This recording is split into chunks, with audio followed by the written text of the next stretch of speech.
ओम श्री शिवाय नमस्तुभ्यम दोस्तों, मैं शिविका आप सभी का आपके अपने YouTube चैनल शिव नंदिनी शिविका में हार्दिक स्वागत करती हूँ। दोस्तों, आज का ये ज्योतिषीय वीडियो मेष राशि वाले व्यक्तियों के लिए बेहद ही खास तथा महत्वपूर्ण होगा। जी हाँ दोस्तों, कर्म फलदाता शनि महाराज न्याय देवता 30 जून 2024 को वक्री होने वाले हैं और 14 नवंबर तक वक्री अवस्था में ही विराजमान रहेंगे, यानी कि 137 दिनों के लिए शनि होने वाले हैं वक्री। ऐसे में हम आज जानेंगे कि शनिदेव की ये वक्र अवस्था आपके जीवन में क्या प्रभाव डालेगा, क्या कुछ परिवर्तन लेकर आएगा। शनि आपकी राशि के कुंडली में इस भाव में वक्री होंगे, कहां कहां वक्र दृष्टि डालेंगे और शनिदेव की उन वक्र दृष्टियों का आपके जीवन पर क्या असर पड़ेगा, बेहद ही डिटेल में जानेंगे, वो भी कुंडली के साथ में, ना नेगेटिव ना पॉजिटिव समझाऊंगी मैं आपको। सबसे पहले तो बताऊंगी कि वक्री होता क्या है, फिर आपके जीवन में क्या फल आ सकते हैं, नेगेटिव पॉजिटिव, और अंत में एक अचूक उपाय भी बताऊंगी। हालांकि दोस्तों, ये प्रेडिक्शंस आपकी जन्म की राशि चंद्र राशि पर आधारित होगी, तो दोस्तों ध्यान से सुनिएगा और समझिएगा भी। देखिए, हमारे जो ग्रह हैं वो सब सूर्य देव की परिक्रमा करते हैं ना, और अपने गति के हिसाब से ही ट्रांजिट भी करते हैं। हालांकि दोस्तों, शनि जो है वो एक राशि में 2.5 साल रहते हैं। जी हाँ, जैसे कि गुरु 1 साल रहते हैं एक ही राशि में, जबकि शुक्र 22 से 25 दिन रहते हैं एक घर में। वही मंगल देव की बात करें तो वो 45 दिनों का समय लेते हैं एक घर में विराजमान रहने के लिए, उसके बाद वो दूसरे घर में ट्रांजिट कर लेते हैं। ऐसे में सभी ग्रहों का ना दोस्तों एक समय सीमा रहता है। शनि का वक्री होना यानी उल्टी चाल में चलने लगना, हालांकि कुछ लोग इसे ग्रह का उल्टा हो जाना भी कहते हैं, परंतु असल में ऐसा होता नहीं है दोस्तों। जी हाँ, तो होता क्या है, दरअसल दोस्तों वास्तव में प्रतीत होता है कि उल्टा हो गया है, बट जो ग्रह की चाल होती है, जो गति होती है उनकी, वो दरअसल स्लो हो जाती है। परिणाम स्वरूप होता कुछ यूं है कि वो एक भाव पीछे का भी रिजल्ट देने लग जाते हैं। अब जब 30 जून को शनि वक्री हो जाएंगे ना, तो वो आपके 10वें भाव के भी परिणाम देना शुरू कर देंगे, क्योंकि वो फिलहाल आपके 11th हाउस में विराजमान है।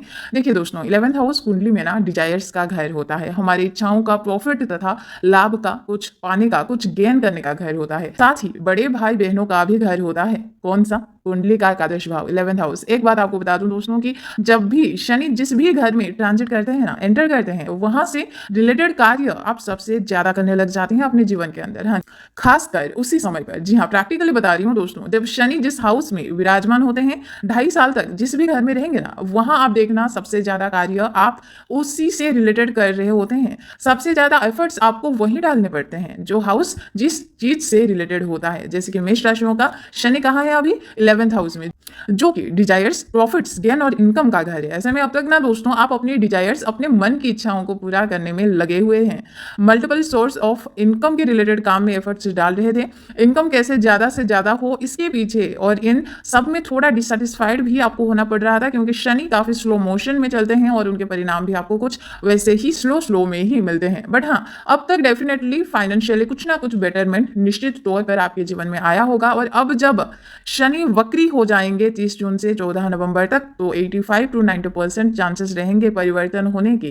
जी हाँ, अब ये आपके कैरियर, नौकरी, प्रोफेशनल लाइफ या फिर प्रमोशन से जुड़ा हुआ रहेगा, क्योंकि 10th हाउस इन सभी का ही घर बनता है। हालांकि नौकरी में परिवर्तन का जबरदस्त योग दिख रहा है दोस्तों। और जब 30 जून के बाद आपका 10th हाउस एक्टिव होगा ना, तो दोस्तों काम भी थोड़ा आपको ज्यादा करना पड़ेगा। हालांकि लेजीनेस, आलस का भी आप पर हावी होना ज्यादा देखी जाएगी। अच्छे खासे काम को भी थोड़ा आप ब्रेक लेकर करना पसंद करेंगे, रुकना, डिले करना जैसी स्थिति बन जाएगी आपकी। कभी कभी काम में मन ना लगना, काम से ही उब जाना, ऐसा लगना कि टारगेट ज्यादा आ रहे हैं, प्रेशराइज फील करने लग जाना, और ये सब 30 जून से होना धीरे धीरे शुरू हो जाएगा दोस्तों, शनि के वक्री होने के बाद। जिनका ट्रांसफर रिलेटेड कोई सवाल हो, परिवर्तन का योग अच्छा है, एक्सपेक्टेशंस ट्रांसफर से रिलेटेड अच्छे रहेंगे। अब आप वक्र दृष्टि की बात करें तो दोस्तों ये तो नेचुरल है, वक्री होंगे तो वक्री दृष्टि भी तो पड़ेगी। शनि आपके 11th हाउस में रह के वक्री दृष्टि डालेंगे कहां पर? आपके पहले घर में।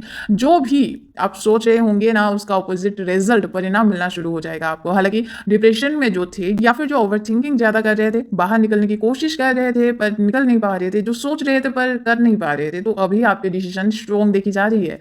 पॉजिटिव वाइब एक चीज और, शनि की दृष्टि चंद्रमा पे पड़ने पर एक चीज़ ध्यान रखिएगा, किसी चीज़ को लेके कोई डाउट नहीं होना चाहिए आपके मन में। छोटी-छोटी चीज़ों को लेकर अपना दिमाग खराब मत करिएगा। हालाँकि पहले से कम होगा, बट फिर भी यूँ तो शनि की वक्र दृष्टि आपके पंचम भाव में भी पड़ेगी। हाँ, यहाँ पे शत्रु राशि में 5th हाउस जो कि संतान, पढ़ाई, एजुकेशन, प्रेम, प्यार का होता है। अब एक बात गौर से सुनिएगा कि जब पापी ग्रह वक्री हो जाते हैं ना, पहले तो ये देखा जाता है कि वो कौन से राशि में वक्री हुए हैं। दूसरी ये कि आपकी कुंडली में उनकी क्या स्थिति है। वो कहते हैं ना कि पापी ग्रह जब वक्री हो जाते हैं तो वो और ज़्यादा पापी बन जाते हैं। कोशिश करिएगा कि लव रिलेशन में किसी भी प्रकार का कोई मिसअंडरस्टैंडिंग क्रिएट ना हो, या आप खुद क्रिएट ना करें खुद की वजह से, खुद की मिसअंडरस्टैंडिंग की वजह से, क्योंकि वक्र दृष्टि पहले भाव में रहेगी और पंचम भाव में भी तो ऐसा देखा जा सकता है कि आप स्वयं से ही लड़ाई फाइट को ज़्यादा बढ़ावा दें। इसका थोड़ा ध्यान रखिएगा। बाकी वक्र दृष्टि शनि की आपके 8th हाउस में भी पड़ेगी। डीप नॉलेज या रिसर्च के फील्ड से जुड़े लोगों के लिए बेहद अच्छा समय रहेगा। आप और भी ज़्यादा इन चीज़ों से जुड़े रहेंगे। टेक्नोलॉजी फील्ड भी अच्छी रहेगी आपकी।